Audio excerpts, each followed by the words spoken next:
Hi, I'm Millie. 6 years of savings, countless sleepless nights, and every ounce of my creativity had gone into Harvest Table.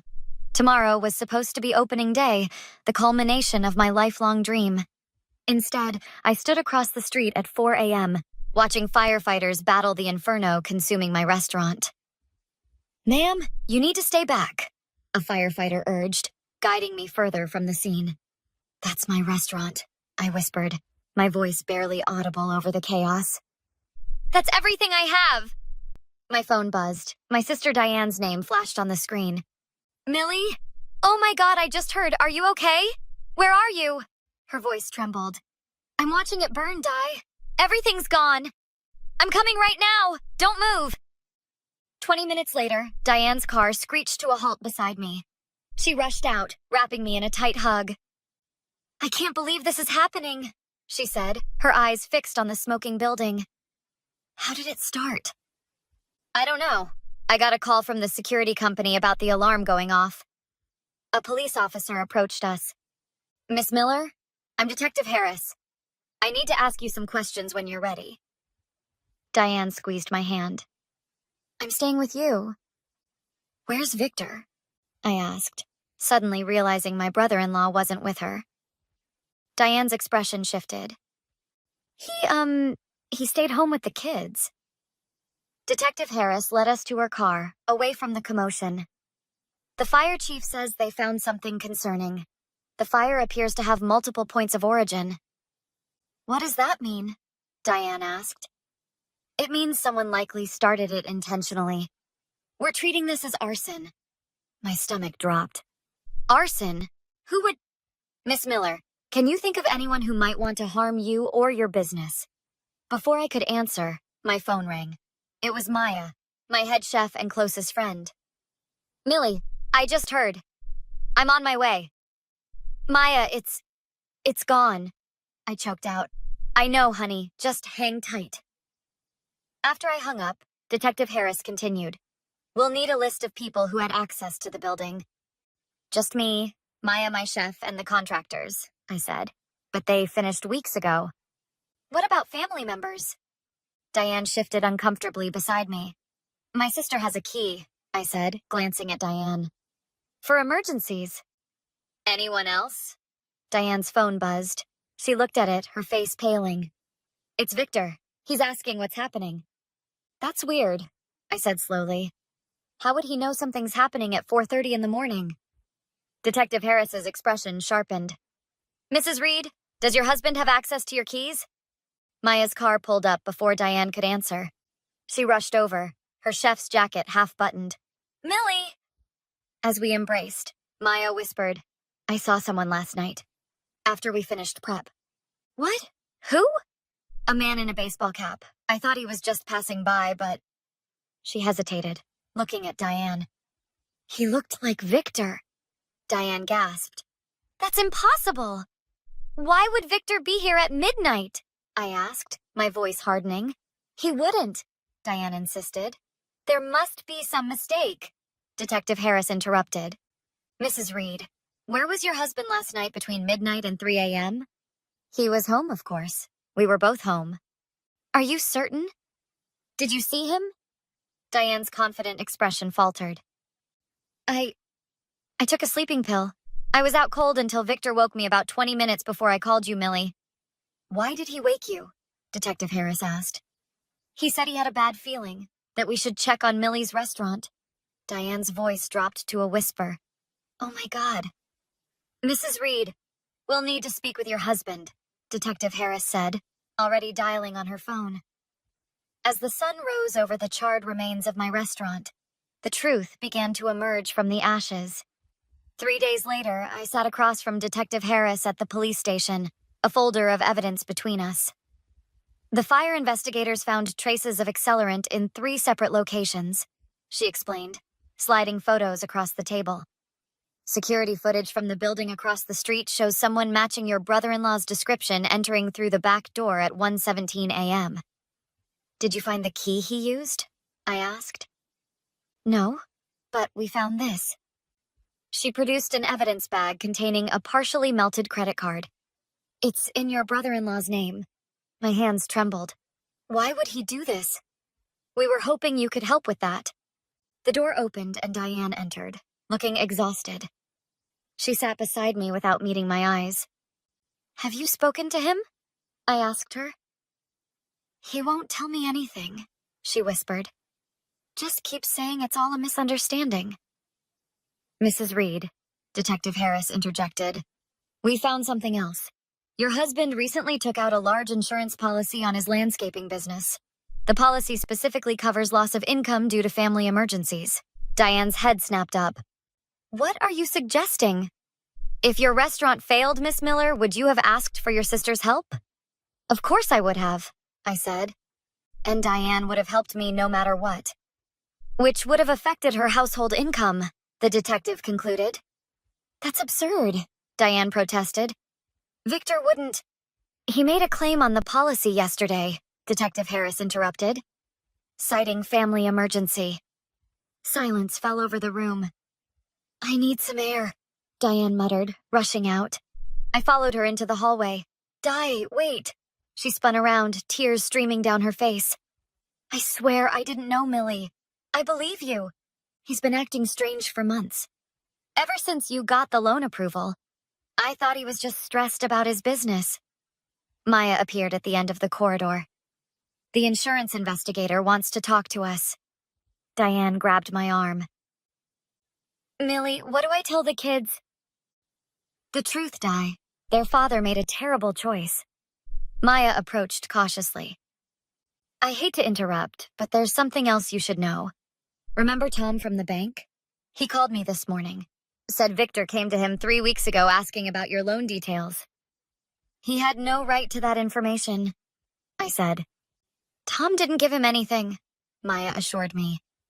But he thought it was weird. Said Victor seemed desperate to know how financially stable you were. Detective Harris joined us. Mrs. Reed, we need to bring your husband in for questioning. He's not at home, Diane admitted. He left this morning. Said he was going to fix things. My phone rang. Unknown number. Hello? Millie? It's Victor. We need to talk. I put the phone on speaker. There's nothing to talk about, Victor. You don't understand. I was trying to help you. Detective Harris motioned for me to keep him talking. Help me? By burning down my restaurant? You weren't ready. The location was all wrong. The concept wouldn't work. I was saving you from bankruptcy. Diane covered her mouth in horror. So you admit you set the fire? I pressed. It wasn't supposed to destroy everything, he insisted. Just delay the opening. Give you time to reconsider. Where are you now, Victor? I'm at the site. I wanted to see. I didn't mean for it to get so out of control. Detective Harris was already on her radio. Units to harvest table location. Suspect on site. Victor, Diane finally spoke up. How could you do this? A long pause. Di? Are you with her? Answer me, Victor. How could you? I was protecting our family. Her failure would have dragged us down too. Turn yourself in, I said firmly. It's over. No, you need to listen. But I had already ended the call. The charred skeleton of my restaurant looked even worse in daylight. Yellow police tape fluttered in the breeze as Victor stood at the edge of the property, his back to us. Victor Reed, Detective Harris called out. We need you to come with us. He turned slowly. His usually neat appearance was disheveled, unshaven, clothes wrinkled, eyes bloodshot. Millie, he said, ignoring the police, you need to understand why I did this. There's no explanation that could possibly justify this, I replied, keeping my distance. Your restaurant would have failed within 6 months, he insisted. I was saving you from humiliation. Diane pushed past me. Saving her? You destroyed everything she worked for. I was saving us, Diane. Her failure would have destroyed our finances too. You know she'd have come to us for money. So what if she did? She's my sister. We have 2 kids to think about. And they'll now grow up with their father in prison, Diane shot back. Victor's expression darkened. No one was supposed to know it was me. Yet you left plenty of evidence, Detective Harris interjected. The credit card was careless. I dropped it when the flames spread faster than I expected, he admitted. then caught himself. I mean, stop lying, Victor, I said. Maya saw you the night before. The security camera caught you entering. It's over. I was trying to help everyone. By committing a felony? Detective Harris asked. You filed an insurance claim before the ashes were even cold, I said, disgust evident in my voice. Victor stepped toward me, desperation in his eyes. Millie, please, I panicked. But I can make this right. I have connections, contractors who can rebuild this place in half the time at cost. With what money, Victor? The insurance payout you were planning to steal from me? I wasn't stealing. I was going to invest it better than you could. You were going to use my insurance money to bail out your failing business, I said, the realization dawning. That's what this was really about, wasn't it? Victor flinched. My business is fine. Liar, Diane interjected. I found the past due notices you've been hiding. You're months behind on your business loans. You went through my office? Victor's face reddened with anger. After they arrested you? You bet I did, Diane fired back. You weren't protecting our family. You were saving yourself. You don't understand the pressure I've been under. Maya, who had been silent until now, stepped forward. 15 people lost their jobs because of you. People with families. Collateral damage, Victor muttered. Business is business. This wasn't business, I responded. This was my dream. Dreams don't pay bills, Millie. You were going to fail. You don't know that. The location is terrible. The concept is overdone. The numbers don't work. What numbers, Victor? The ones you invented to justify this? He ran his hands through his hair. Look, I'm sorry it went this far. I truly am. But we can fix this together. As a family. We're not family anymore, I stated flatly. Millie, please. No. You don't get to apologize. You don't get forgiveness. What you get is consequences. Victor's face contorted with rage. You ungrateful! He lunged forward suddenly. The officers reacted instantly, restraining him as he thrashed and shouted. You'll never make it without my help. You'll come begging for money within a year. As they handcuffed him, he turned to Diane. Tell her, Di. Tell her she needs us. Diane stepped back, slipping her arm through mine. No, Victor. We needed her. And you destroyed that too. This is insane! I was protecting our future. Mr. Reed, Detective Harris interrupted. You're under arrest for arson, insurance fraud, and attempted assault. You have the right to remain silent. As they led him away, still shouting justifications, Diane squeezed my hand. I'm so sorry, Millie. It's not your fault. What happens now? She whispered. I turned to look at the ruins of my restaurant. Now we rebuild. Without him. 6 months later, I stood in the center of the new harvest table. Sunlight streamed through large windows, illuminating polished concrete floors and reclaimed wood tables. What do you think? Maya asked, adjusting a centerpiece. It's even better than the original, I admitted. The prosecutor called, Diane said, entering with a tray of coffee cups. Victor's pleading guilty. Smart move, said Elliot, my insurance adjuster turned friend. The evidence was overwhelming. 15 years is a long time, Diane murmured. He'll be out in 8 with good behavior, Detective Harris remarked, accepting a coffee. But the financial penalties will follow him forever. The bell above the door jingled, and Tom from the bank entered, carrying a bottle of champagne. For the grand reopening tomorrow. Join us, I invited. We're having an impromptu pre-opening dinner. Wouldn't miss it, Tom smiled.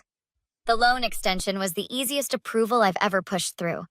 Arson-related insurance claims tend to get special treatment. Special treatment, I repeated, something Victor never anticipated. Have you heard from him?